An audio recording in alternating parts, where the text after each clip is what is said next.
Game of Life and How to Play It by Florence Scovel Shinn. Chapter 9, Perfect Self-Expression, or The Divine Design. No wind can drive my bark astray, nor change the tide of destiny. There is for each man perfect self-expression. There is a place which he is to fill, and no one else can fill. Something which he is to do, which no one else can do. It is his destiny. This achievement is held, a perfect idea in divine mind, awaiting man's recognition. As the imaging faculty is the creative faculty, it is necessary for man to see the idea before it can manifest. So man's highest demand is for the divine design of his life. He may not have the faintest conception of what it is, for there is possibly some marvelous talent hidden deep within him. His demand should be, Infinite Spirit, open the way for the divine design of my life to manifest. Let the genius within me now be released. Let me see clearly the perfect plan. The perfect plan includes health, wealth, love, and perfect self-expression. This is the square of life, which brings perfect happiness. When one has made this demand, he may find great changes taking place in his life, for nearly every man has wandered far from the divine design. I know in one woman's case it was as though a cyclone had struck her affairs, but readjustments came quickly, and new and wonderful conditions took the place of old ones. Perfect self-expression will never be labor, but of such absorbing interest that it will seem almost like play. The student knows also, as man comes into the world financed by God, the supply needed for his perfect self-expression will be at hand. Many a genius has struggled for years with the problem of supply, when his spoken word and faith would have released quickly the necessary funds. For example, after the class one day, a man came to me and handed me a cent. He said, I have just 7 cents in the world, and I'm going to give you 1, for I have faith in the power of your spoken word. I want you to speak the word for my perfect self-expression and prosperity. I spoke the word and did not see him again until a year later. He came in one day, successful and happy, with a roll of yellow bills in a pocket. He said, immediately after you spoke the word, I had a position offered me in a distant city, and am now demonstrating health, happiness, and supply. A woman's self-expression may be in becoming a perfect wife, a perfect mother, a perfect homemaker, and not necessarily in having a public career. Demand definite leads, and the way will be made easy and successful. One should not visualize or force a mental picture. When he demands the divine design to come into his conscious mind, he will receive flashes of inspiration and begin to see himself making some great accomplishment. This is the picture or idea he must hold without wavering. The thing man seeks is seeking him. The telephone was seeking Bell. Parents should never force careers and professions upon their children. With a knowledge of spiritual truth, the divine plan could be spoken for early in childhood or prenatally. A prenatal treatment should be, let the God in this child have perfect self-expression. Let the divine design of his mind, body, and affairs be made manifest throughout his life, throughout eternity. God's will be done, not man's. God's pattern, not man's pattern, is the command we find running through all the scriptures, and the Bible is a book dealing with the science of the mind. It is a book telling man how to release his soul or subconscious mind from bondage. The battles described are pictures of man waging war against mortal thoughts. A man's foes shall be they of his own household. Every man is Jehoshaphat, and every man is David, who slays Goliath, mortal thinking, with the little white stone, faith. So man must be careful that he is not the wicked and slothful servant who buried his talent. There is a terrible penalty to be paid for not using one's ability. Often, fear stands between man and his perfect self-expression. Stage fright has hampered many a genius. This may be overcome by the spoken word or treatment. The individual then loses all self-consciousness and feels simply that he is a channel for infinite intelligence to express itself through. He is under direct inspiration, fearless and confident, for he feels that it is the Father within who does the work. A young boy came often to my class with his mother. He asked me to speak the word for his coming examinations at school. I told him to make the statement, "I am one with infinite intelligence.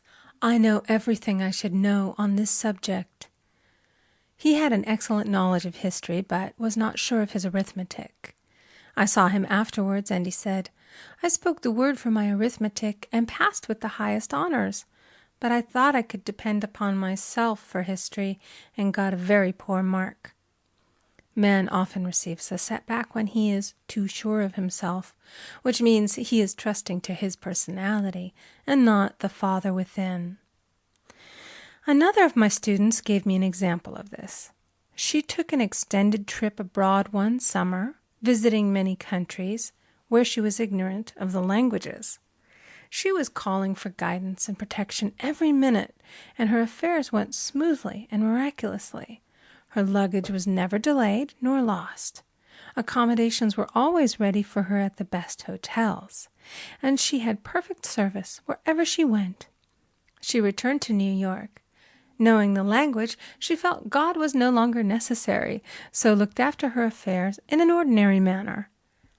Everything went wrong. Her trunks delayed, amid inharmony and confusion. The student must form the habit of practicing the presence of God every minute. In all thy ways acknowledge him. Nothing is too small or too great. Sometimes an insignificant incident may be the turning point in a man's life. Robert Fulton, watching some boiling water simmering in a tea kettle, saw a steamboat. I have seen a student often keep back his demonstration through resistance or pointing the way. He pins his faith to one channel only and dictates just the way he desires the manifestation to come, which brings things to a standstill. My way, not your way, is the command of infinite intelligence. Like all power, be it steam or electricity, it must have a non-resistant engine or instrument to work through, and man is that engine or instrument. Over and over again, man is told to stand still. O Judah, fear not, but tomorrow go out against them, for the Lord will be with you. You shall not need to fight this battle. Set yourselves, stand ye still, and see the salvation of the Lord with you. We see this in the incidents of the $2,000 coming to the woman through the landlord when she became non-resistant and undisturbed, and the woman who won the man's love after all suffering had ceased. The student's goal is poise. Poise is power. For it gives God power a chance to rush through man, to will and to do its good pleasure. Poised, he thinks clearly and makes right decisions quickly. He never misses a trick. Anger blurs the visions, poisons the blood, is the root of many diseases, and causes wrong decision, leading to failure. It has been named one of the worst sins, as its reaction is so harmful. The student learns that in metaphysics, sin has a much broader meaning than in the old teaching. Whatsoever is not of faith is sin. He finds that fear and worry are deadly sins. They are inverted faith, and through distorted mental pictures bring to pass the thing he fears. His work is to drive out these enemies from the subconscious mind. When man is fearless, he is finished. Maeterlinck says that man is God afraid. So, as we read in the previous chapters, man can only vanquish fear by walking up to the thing he is afraid of. When Jehoshaphat and his army prepared to meet the enemy, singing, "Praise the Lord, for his mercy endureth forever," they found their enemies had destroyed each other, and there was nothing to fight. For example, a woman asked a friend to deliver a message to another friend. The woman feared to give the message, as the reasoning mind said, "Don't get mixed up in this affair. Don't give that message." She was troubled in spirit, for she had given her promise. At last she determined to walk up to the lion and call on the law of divine protection. She met the friend to whom she was to deliver the message. She opened her mouth to speak it when her friend said, "So-and-so has left town." This made it unnecessary to give the message, as the situation depended upon the person being in town. As she was willing to do it, she was not obliged to. As she did not fear, the situation vanished. The student often delays his demonstration through a belief in incompletion.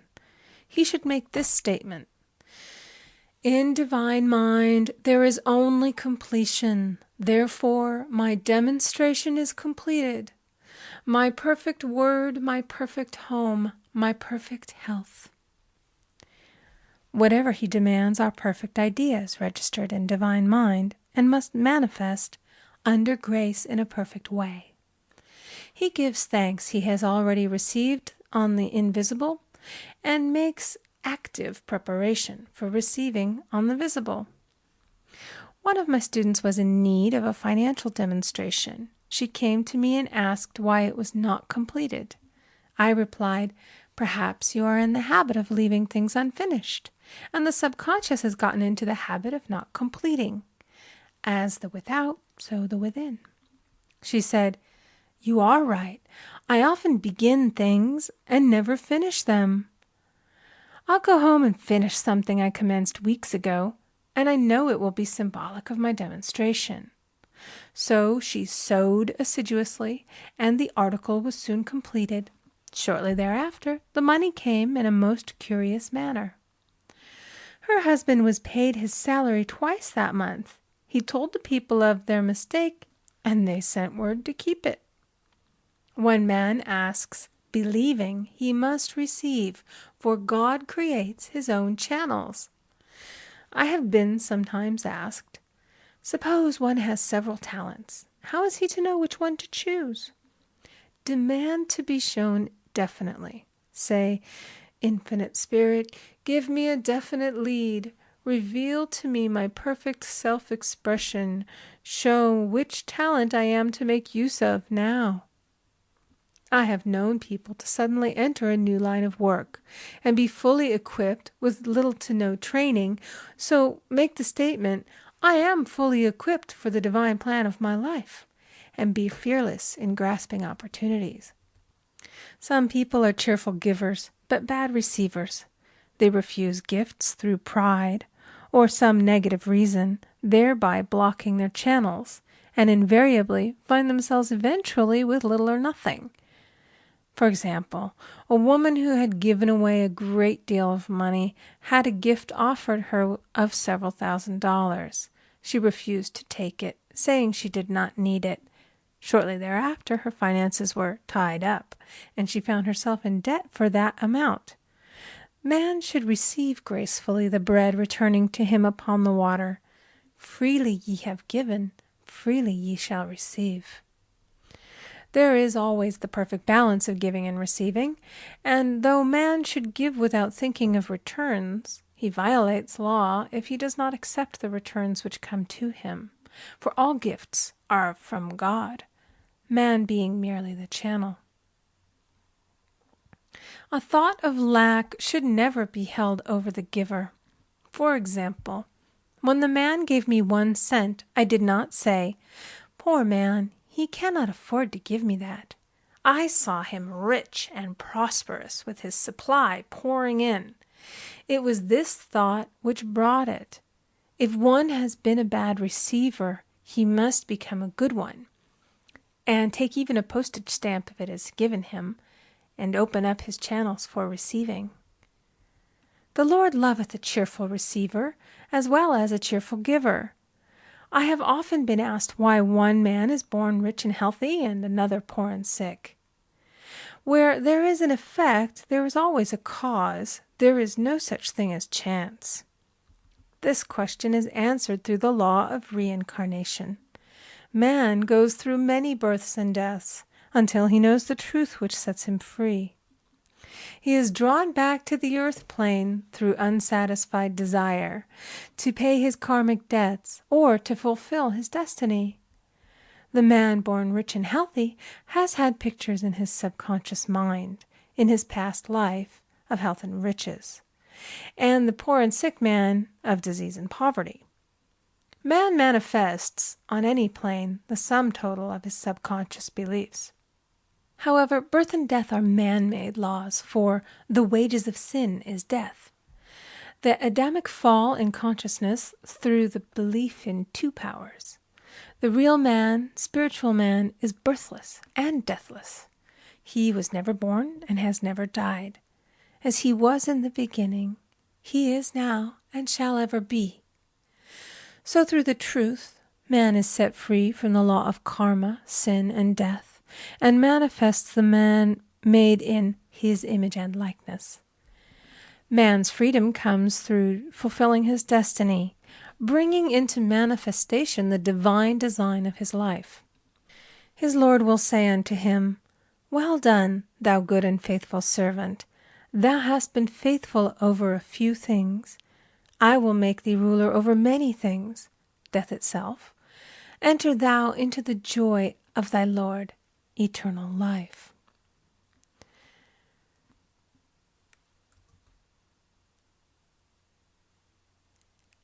End of chapter 9.